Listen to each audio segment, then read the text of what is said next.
Court गुलामों जे बिन यूसिस में board सबब मुतासर थियण में Sheikh bin Zayed Al Nahyan foundation Dubai पारां राशन बैग विरहाइण जी तक़रीब थी। इन मौक़े ते Sheikh Zayed bin Al Nahyan foundation जी मैडम ख़दीजा, अॻूणे ज़िले चेयरमैन नौज़ाद मीर अनमट आलपुर पीपी MPA रईस नूर अहमद भुगड़ी ऐं ॿिया पिणु मौजूद हुआ। Sheikh Zayed bin Al Nahyan foundation Dubai जे अॻुवाण मैडम ख़दीजा ऐं ॿिनि जो चवणु हो त उनखे ख़बर पई त पाकिस्तान में बरसातुनि सबबि तमामु घणो नुक़सानु थियो आहे। इन करे हुननि जी फाउंडेशन जे owner Sheikh Zayed bin Al Nahyan इंसान हमदर्दी नाते हितां जे अवाम लाइ राशन मोकिलियो आहे। असीं माशाअल्लाह शुक्रगुज़ार आहियूं शेख ख़लीफ़ा बिन ज़ैद अल नहयान फाउंडेशन जा ऐं UAE गवर्नमेंट खे हम शुक्रगुज़ार आहियूं।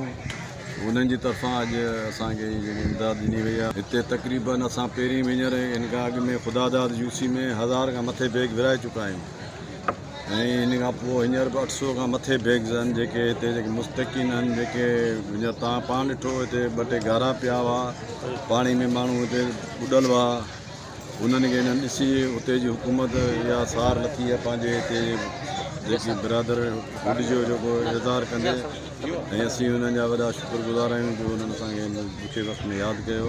नो डाउट त ज़रूरत हिते वधीक आहे, पर असां पंहिंजे हिसाब सां कोशिशि कयो आहे त जीअं त गवर्नमेंट जी सपोर्ट बि अचे, प्लस जेके बि अहिड़ियूं NGOs या जेके बि कुझु जेके फिलंथ्रोपिस्ट या इदारा अचनि था सपोर्ट करण जे लाइ, त उहो ग़रीब माण्हुनि खे मिले।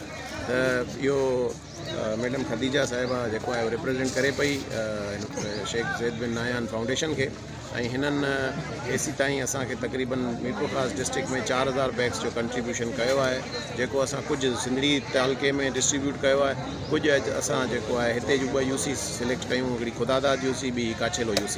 हुन चयो त फाउंडेशन जे इन अमल सां हुकूमत खे बि बोर्ड मुतासिन जी मदद करण में मदद मिलंदी। विज़िट कयो अवामी आवाज़ मीडिया ग्रुप जी वेबसाइट awamiawaz.pk।